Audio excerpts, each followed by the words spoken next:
Good morning dear friends. ഇത് നമ്മൾ വളരെ സ്പെഷ്യൽ ആയിട്ടൊരു കറി ഉണ്ടാക്കാൻ പോവാണ്. ഇപ്പൊ ചക്കയുടെ സീസണാണ്, മാങ്ങയുടെ ഒക്കെ സീസണാണ്. അപ്പം ചക്കക്കുരു മാങ്ങായും വെച്ചൊരു കറി ഉണ്ടാക്കാൻ പോവാണ്. വളരെ ഈസി ആയിട്ട് ചെയ്യാൻ പറ്റും, ഹെൽത്തിയാണ്, ടേസ്റ്റിയുമാണ്. നമുക്ക് വീഡിയോ കണ്ടു നോക്കിയാലോ.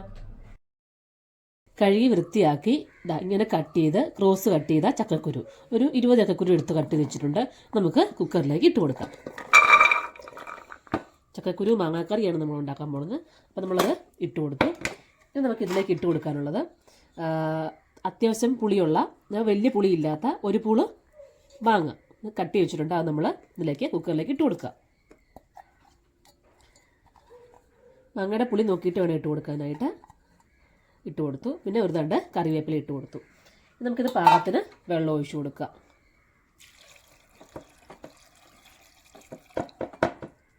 നന്നായിട്ട് മുങ്ങിക്കിടക്കാനുള്ള വെള്ളം ഒഴിച്ചു കൊടുത്താൽ മതി. അപ്പം ഇത് കറക്റ്റ് വെള്ളമാണ്. ചക്കക്കുരു മുഴുവൻ നന്നായിട്ട് മുങ്ങിക്കിടക്കുന്നുണ്ട്. ഇനി ഇതിലേക്ക് ഒരു നുള്ള് മഞ്ഞൾപ്പൊടി ഇട്ട് കൊടുക്കുക,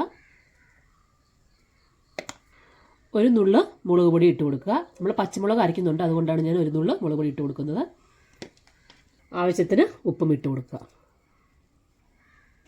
നന്നായിട്ട് അടച്ച് ഒരു 4 വിസിൽ വരുന്ന വരെ ഇത് വേവിച്ചെടുക്കുക. ഇനി നമുക്ക് അരപ്പ് റെഡിയാക്കാം. അതിലേക്ക് ഞാൻ നമ്മുടെ മിക്സിയുടെ ചെറിയ ജാർ എടുത്തു. അതിലേക്ക് ഒരു 5 ചെറിയ ഉള്ളി കഴുകി വൃത്തിയാക്കി ഇട്ടിട്ടുണ്ട്. പിന്നെ ശേഷം ഒരു ചെറിയ വെളുത്തുള്ളി ആകൊണ്ട് 2 എടുത്തിട്ടുണ്ട്. അതും ഒരു 2 പച്ചമുളകും കൂടി നമ്മൾ തേങ്ങായി ആവശ്യത്തിന് ചേർക്കുക. തേങ്ങ വളരെ കുറച്ച് മതി, ഒരുപാടൊന്നും വേണ്ട. ഒരു 2 പിടി എടുക്കുക. ഇത്രയും തേങ്ങ മതിയാവും. ഇതിൻ്റെ കൂടെ നമുക്ക് ജീരകം, ചെറിയ ജീരകം ഉണ്ടല്ലോ, ചെറിയ ജീരകം കൂടി നമുക്ക് ഇതിൻ്റെ കൂടെ ചേർക്കണം. 2 സ്പൂണ് ചെറിയ ജീരകം കൂടി ചേർത്ത് കൊടുക്കുക. ചേർത്ത് നമുക്കിത് പാകത്തിന് വെള്ളം കൂടി ചേർത്ത് നന്നായി അരച്ചെടുക്കാം. വെള്ളം ചേർത്ത് ഒരുപാട് വെള്ളം ചേർക്കണ്ട, അരച്ചെടുക്കുക. നന്നായിട്ട് പേസ്റ്റ് പോലെ അരച്ചെടുക്കുക. അരപ്പ് നന്നായിട്ട് നമ്മൾ വെണ്ണ പോലെ അരച്ചെടുത്തിട്ടുണ്ട്. വെന്ത് വെച്ച നമ്മുടെ ചക്കക്കുരു ഫിസിൽ നന്നായിട്ട് പോയതിന് ശേഷം മാത്രം തുറന്നെടുക്കുക. തുറന്നെടുത്തു. ചക്കക്കുരുവൊക്കെ നന്നായിട്ട് വെന്തിട്ടുണ്ട്. നല്ലൊരു തവിയിട്ട് ചക്കക്കുരുവൊക്കെ നന്നായിട്ടൊന്ന് ഇങ്ങനെ ഉടച്ചു കൊടുക്കുക. നന്നായിട്ട് വെന്താൽ മാത്രം നമുക്കിങ്ങനെ ഉടയ്ക്കാൻ പറ്റുള്ളൂ. അപ്പോൾ അതുകൊണ്ട് നന്നായിട്ടൊന്ന് ഉടച്ചെടുക്കുക. നന്നായിട്ട് ഉടച്ചെടുത്ത് നമ്മൾ ചക്കക്കുരു നന്നായിട്ട് ഉടച്ചെടുത്തിട്ടുണ്ട്. നമുക്കിതിലേക്ക് അരപ്പ് ചേർത്ത് കൊടുക്കാം. അടുപ്പത്തേക്ക് വെച്ച് കൊടുക്കുക പാത്രം. എന്നിട്ട് നമുക്ക് അതിലേക്ക് തീ ഒന്ന് കുറച്ച് വെച്ചിട്ട് അരപ്പ് ഇട്ട് കൊടുക്കാം.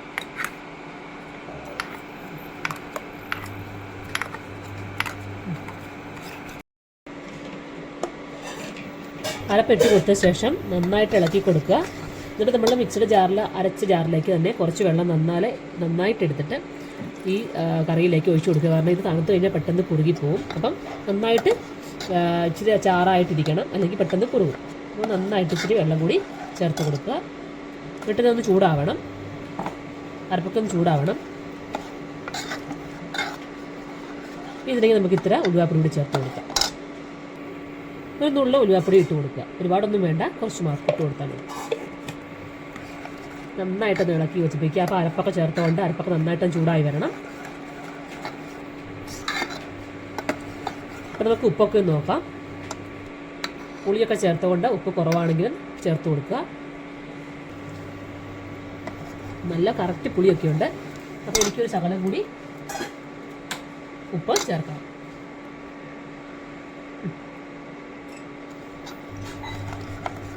മതിയാവും. ഇത് ചൂടായ ശേഷം നമുക്കിത് മാറ്റി വയ്ക്കാം. നന്നായിട്ട് കറിയൊക്കെ ചൂടായി. നമുക്കിത് മാറ്റി വെച്ച് കടുക് താളിച്ച് എടുക്കാം. എണ്ണ ചൂടായിട്ടുണ്ട്. നമുക്കിതിലേക്ക് കടുക് ഇട്ട് കൊടുക്കാം.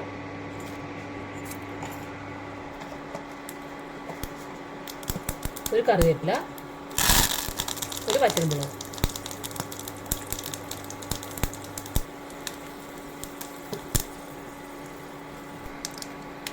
ഇത് നന്നായിട്ടൊന്ന് പൊട്ടിയ ശേഷം നമുക്ക് കറിയിലേക്ക് ഒഴിച്ചു കൊടുക്കാം.